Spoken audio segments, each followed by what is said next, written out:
Dutch Bangla bank শিক্ষাবৃত্তি SSC 2024 circular ইতিমধ্যে প্রকাশিত হয়েছে।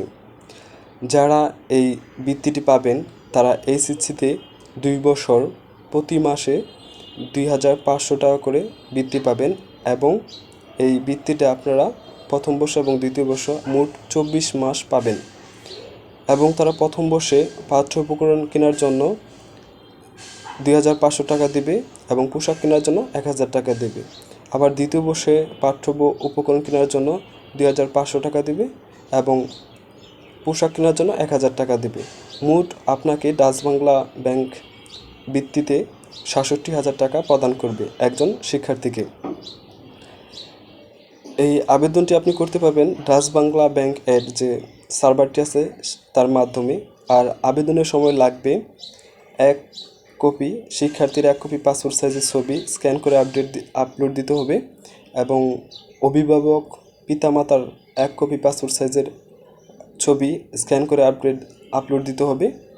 আর যে এসএসসি পরীক্ষার্থীর যে নম্বরপত্র, মার্কশিট আর প্রশংসাপত্র এই দুটো স্ক্যান করে আপলোড দিতে হবে। আবেদনের সময় জমা দিতে হবে সার্ভারের মাধ্যমে। এই আবেদনপত্রটি সরাসরি ডাক যোগাযোগ মানে হাতে হাতে যে একটা আছে এভাবে চলবে না, শুধু অনলাইনে করতে হবে।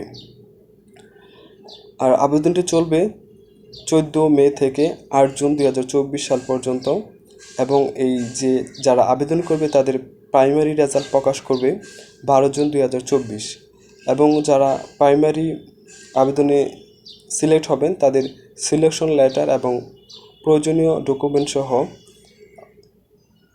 নিকটস্থ ডাচ বাংলা ব্যাংকের শাখা বা মোবাইল ব্যাংকিং যে শাখাগুলো রয়েছে মোবাইল ব্যাংকিং শাখাগুলোতে আপনার প্রয়োজনীয় কাগজপত্র নিয়ে 13 জুন থেকে 9 জুলাই পর্যন্ত এই কাগজপত্রগুলো জমা দিতে হবে। এই আবেদনটিতে যে সকল শিক্ষার্থী এসএসসি 2024 পরীক্ষায় অর্থাৎ জেলা এবং সিটি কর্পোরেশনের এলাকায় অবস্থিত শিক্ষা প্রতিষ্ঠান থেকে জিপিএ 5 পেয়েছে তারা আবেদন করতে পারবেন। পাশাপাশি যারা গ্রামীণ এলাকা থেকে অর্থাৎ প্রত্যন্ত অঞ্চল থেকে যারা জিপিএ 4.83 অর্থাৎ 4.83 4.83 পেয়েছে তারা আবেদন করতে পারবেন।